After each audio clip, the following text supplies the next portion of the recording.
इस कहानी की शुरुआत में हम एक गांव को देखते हैं जिसे एक बड़े से ड्रैगन ने तबाह कर दिया होता है और गांव के सारे लोगों को मार दिया होता है। लेकिन लियांचो नाम का एक छोटा सा लड़का एक पेड़ के पीछे छिपा होता है। तभी वो ड्रैगन की बड़ी सी रेड आंखें देख लेता है, जिससे कि लियांचो डर जाता है और उसी पेड़ के पीछे छिप जाता है। इसके बाद कहानी को हम 15 साल बाद देखते हैं और हमें इस फिल्म में एक ऐसी दुनिया दिखाई गई है जो हवा में तैरती है। वहाँ के घर, पहाड़ और खेत हवा में ही होते हैं। इसके बाद हम एक बड़े से महल को देखते हैं जहाँ पर जोई नाम की एक लड़की सिल्वर योद्धा गॉथिक का खेल खेल रही होती है, क्योंकि उसने सिल्वर योद्धा की कहानी सुनी होती है जो कि बहुत बहादुर था और उसने बहुत सारे ड्रैगन्स को मारा था। तभी कमरे में बिस्डू आता है जो कि जोई के अंकल का वफादार होता है। वो जोई को खाना खाने के लिए ले जाता है। इसके बाद हम जोई के अंकल अर्नोल को देखते हैं जो कि अंधा होता है। तभी अर्नोल बिस्डू से पूछता है क्या हमारे सिपाही वापस आ गए, जिस पर बिस्डू कहता है कि हमारा एक भी सिपाही वापस नहीं आया है। असल में अर्नोल ने अपने सिपाहियों को वर्ल्ड गॉबलर नाम के एक ड्रैगन को मारने भेजा होता है, क्योंकि वर्ल्ड गॉबलर की वजह से उसके राज्य में बहुत सारे मॉन्स्टर आ चुके होते हैं जो उनके राज्य को धीरे धीरे नष्ट कर रहे होते हैं। अर्नोल बहुत ही ज्यादा दुखी होता है क्योंकि उसके पास में बहुत ही ज्यादा कम सिपाही बचे होते हैं। तभी एक सिपाही अंदर आता है, लेकिन तभी वो रेत में बदल जाता है। बिस्टू अर्नोल को बताता है कि हमारा पहरेदार भी अब नहीं रहा। अर्नोल खाना खाते वक्त बिस्टू से कहता है कि काश मेरी भतीजी की जगह कोई एक भतीजा होता और मैं उसे एक ड्रैगन हंटर बना देता। ये सुनकर के जोई कहती है कि अंकल मैं भी एक ड्रैगन हंटर बनना चाहती हूँ, जिस पर उसके अंकल गुस्से में बोलते हैं कि तुम एक लड़की हो और तुम हंटर नहीं बन सकती हो। जोई अपने अंकल के इस बिहेवियर को देख करके गुस्सा हो जाती है और वहाँ से चली जाती है। तभी महल में खतरे की घंटी बजने लगती है क्योंकि महल की तरफ कुछ मॉन्स्टर आ रहे होते हैं। तभी अर्नोल महल के दरवाजे और खिड़कियों को बंद करवाने का आदेश दे देता है। वहीं जोई फैसला करती है कि वो ड्रैगन से लड़ने के लिए महान योद्धा गॉथिक को ढूंढ करके लेकर आएगी। इसके बाद में जोई खिड़की से भाग जाती है। वहीं दूसरी तरफ हम लियांचो को देखते हैं जो कि एक फार्म में एक मॉन्स्टर से लड़ रहा होता है और लियांचो एक छोटा मोटा ड्रैगन हंटर होता है जो पैसों के लिए शिकार करता है। लेकिन लियांचो ड्रैगन के सामने कमजोर पड़ रहा होता है। तभी लियांचो का दोस्त हेक्टर उसे लड़ने के लिए मोटिवेट कर रहा होता है। उसके साथ में फार्म का मालिक भी होता है जो लियांचो पर हंस रहा होता है क्योंकि लियांचो मॉन्स्टर के सामने एक बच्चे की तरह होता है और वो मॉन्स्टर उससे खेल रहा होता है। तभी लियांचो अपने पेट डॉग को ड्रैगन पर अटैक करने के लिए कहता है। जब डॉग मॉन्स्टर के पैर पर काटता है तभी लियांचो मॉन्स्टर के सिर पर मारता है और वो मॉन्स्टर मर जाता है। इसके बाद में हेक्टर फार्म के मालिक से पैसे मांगता है, लेकिन वो पैसे देने से मना कर देता है। वो हेक्टर से कहता है कि लियांचो तो असली ड्रैगन हंटर नहीं है, वो तो एक जोकर है और उसने गलती से ही उस मॉन्स्टर को मार दिया होगा।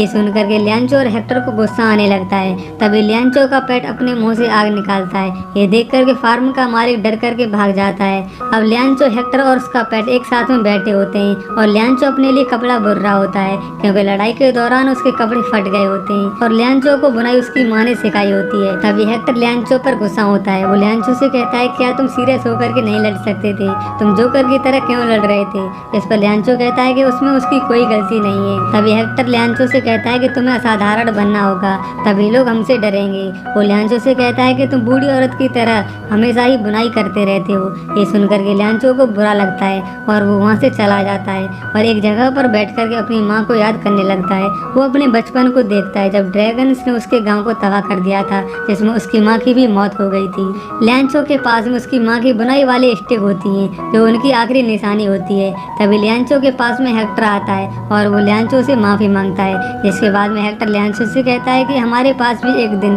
बड़ा सा फार्म होगा और एक बड़ा सा घर होगा। तभी लियांचो हेक्टर से कहता है कि हम उस फार्म में भेड़ें पालेंगे जिससे कि हमें बहुत सारी ऊन मिलेगी। अब दोनों आपस में बातें कर ही रहे होते हैं। तभी उन्हें एक लड़की के चीखने की आवाज़ सुनाई देती है। लियांचो तुरंत ही आवाज़ को फॉलो करते हुए जाने लगता है और वो लड़की और कोई नहीं जोई होती है, जिसके पीछे तो इलेक्ट्रिक छिपकली पड़ी होती है। अब वो छिपकली जोई को मारने वाली होती है।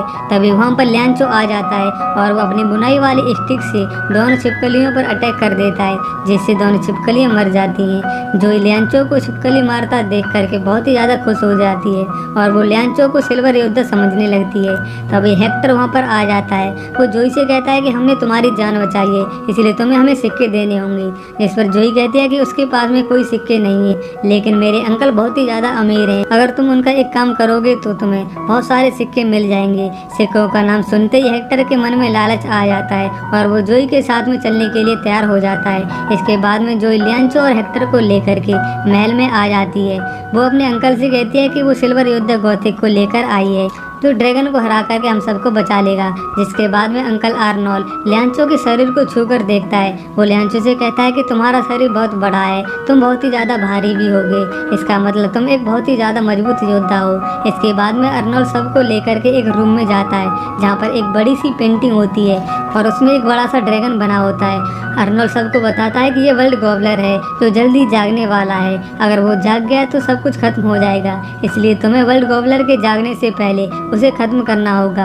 आर्नोल्ड हेक्टर को बताता है कि गॉबलर की गुफा दुनिया के आखिरी छोर पर है। वो बताता है कि जब तुम गॉबलर को मार दोगे तब सब कुछ पहले जैसा हो जाएगा और मेरी आंखें भी ठीक हो जाएंगी और मैं तुम्हें वर्ल्ड गॉबलर को मारने के बदले में बहुत सारे सिक्के दूंगा। तभी हेक्टर आर्नोल्ड से कहता है कि हमें एडवांस में कुछ सिक्के की पोटली चाहिए जो हमें हमारे रास्ते में काम आएंगी। इसके बाद में आर्नोल्ड उसे सिक्के की पोटली दे देता है। तभी महल पर रेड बैट्स अटैक कर देते हैं। इसके बाद में आर्नोल्ड का वफादार विस्डू लियांचो और हेक्टर को एक खुफिया रास्ते से महल से बाहर भेज देता है।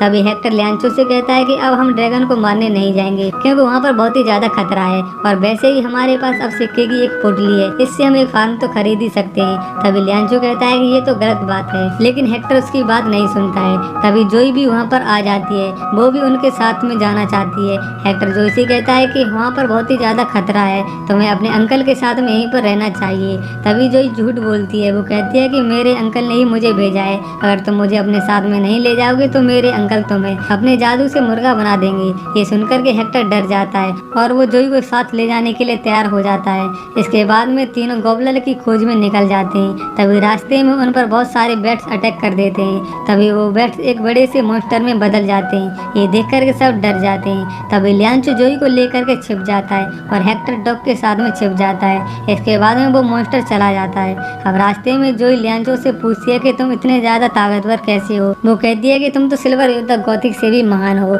लेकिन हेक्टर जोई की इस बकबक से परेशान हो रहा होता है। अब तीनों एक रात में एक जगह पर रुकते हैं। तभी हेक्टर लियांचो से चुपके से कहता है कि जब जोई सो जाएगी तब हम उसे छोड़ करके चले जाएंगे। जिस पर लियांचो कहता है कि वो बहुत ही ज्यादा छोटी है, लेकिन हेक्टर उसकी बात नहीं सुनता है। अब जोई सोने से पहले एक कहानी सुनना चाहती है। जिसके बाद में हेक्टर जोई को कहानी सुनाने लगता है और वो कहानी सुन करके जोई सो जाती है। तभी लियांचो भी सोने का नाटक करने लगता है और वो नहीं उठता है। अगली सुबह हेक्टर लियांचो से कहता है कि तुम रात में क्यों नहीं उठे। इस पर लियांचो बता देता है कि वो सोने का नाटक कर रहा था क्योंकि वो जोई को छोड़ करके नहीं जाना चाहता था।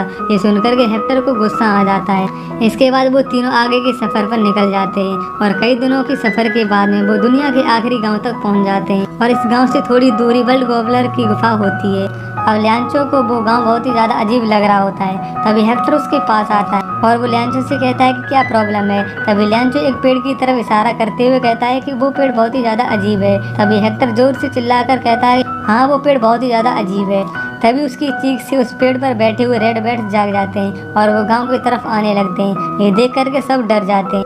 इसके बाद में वो बैट्स उन सब पर अटैक कर देते हैं। लियांचो खुद को एक घर में छिपा लेता है और जोई भी एक पॉट में जाकर के छिप जाती है। वहीं हेक्टर के पीछे बैट्स पड़े होते हैं। तभी लियांचो उन बैट्स को अपने पीछे लगा लेता है और उन्हें एक कमरे में ले जाकर के बंद कर देता है। तभी बाहर मौजूद बैट्स फिर से मॉन्स्टर बन जाते हैं, लेकिन उस मॉन्स्टर का सिर कमरे में होता है। तभी वो अपना सिर लेने के लिए कमरे की तरफ जाने लगता है और वो कमरे के ऊपर कूद जाता है, जिससे कि सारे बैट्स आपस में टकरा जाते हैं और वहाँ से भाग जाते हैं। इसके बाद में लियांचो, हेक्टर और जोई ड्रैगन के खराटों की आवाज़ को सुनते हैं जो कि बहुत ही ज़्यादा डरावनी होती है। तभी हेक्टर लियांचो से कहता है कि हमें यहाँ से चलना चाहिए, हम ड्रैगन को नहीं हरा सकते। तभी लियांचो कहता है कि हमें किसी भी कीमत पर उसे हराना ही होगा क्योंकि जोई हमें एक योद्धा समझती है और मैं उसके इस भरोसे को तोड़ना नहीं चाहता। लेकिन हेक्टर इसके लिए मना कर देता है। तभी गांव के नीचे उन्हें एक लाल रोशनी दिखाई देती है और वो गॉबलर के मॉन्स्टर्स होते हैं जो गांव को तबाह करते हैं। वो उन सब पर भी अटैक कर देते हैं।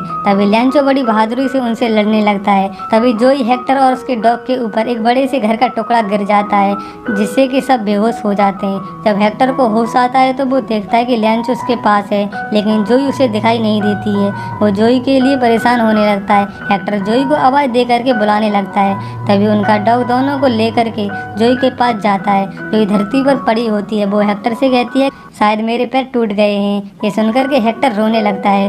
तभी जोई कहती है कि शायद मैं मरने वाली हूँ, इसलिए मैं चाहती हूँ कि मेरे मरने के बाद में तुम दोनों गॉबलर को मार दो। वो हेक्टर से वादा लेती है कि वो लियांचो का साथ देगा।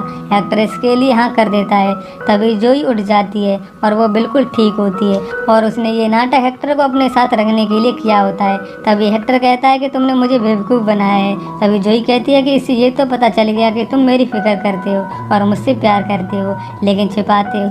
तभी हेक्टर कहता है कि बहुत हुआ मजाक, अब हम उस गॉबलर को मारेंगे। इसके बाद में सभी गॉबलर की गुफा के बाहर आ जाते हैं। तभी उसकी गुफा के ऊपर एक बड़ा सा पत्थर गिरता है, जिसकी वजह से गॉबलर जाग जाता है और वो बहुत ही ज़्यादा बड़ा होता है और काफ़ी ज़्यादा खतरनाक दिखाई दे रहा होता है। हेक्टर, जोई और लियांचो उसके सामने बच्चे की तरह होते हैं। वो सब गॉबलर से डर करके छिप जाते हैं। तभी गॉबलर हर चीज़ को अपने अंदर खींचने लगता है। तभी जोई लियांचो को गॉबलर से लड़ने के लिए कहती है, लेकिन लियांचो डर रहा होता है। तभी गॉबलर जोई और हेक्टर को अपने अंदर निगलने वाला होता है, लेकिन हेक्टर गॉबलर के बड़े से दांतों को पकड़ लेता है। ये देख करके लियांचो डर जाता है। इसके बाद में लियांचो गॉबलर की आंखों को देखता है। तभी उसके दिमाग में एक आइडिया आता है। वो अपनी माँ की बुनाई वाली स्टिक्स ले लेता है और उन्हें गॉबलर की दोनों आंखों में फेंक देता है, जिससे गॉबलर कमजोर होने लगता है। इसके बाद हेक्टर जोई को लेकर के नीचे आ जाता है। तभी अचानक से गॉबलर की आंखों में ब्लास्ट होने लगता है और वो मर जाता है। उसके मरते ही सब कुछ पहले जैसा हो जाता है। सारे गांव और फार्म ठीक हो जाते हैं। चारों तरफ हरियाली होती है।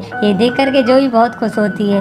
वहीं अर्नोल की आंखें भी ठीक हो जाती हैं। इसके बाद में हेक्टर और लियांचो अर्नोल के महल जाते हैं और उससे अपने बाकी के सिक्के मांगते हैं। तभी अर्नोल कहता है कि तुमने गॉबलर को नहीं मारा है, क्योंकि तुम तो बहुत ही ज्यादा कमजोर हो। वो उन्हें बेवकूफ बनाने लगता है। हेक्टर समझ जाता है कि अर्नोल धोखेबाज है और लालची है, इसलिए वो दोनों उसे कुछ नहीं कहते, क्योंकि जोई को महल में ही रहना होगा।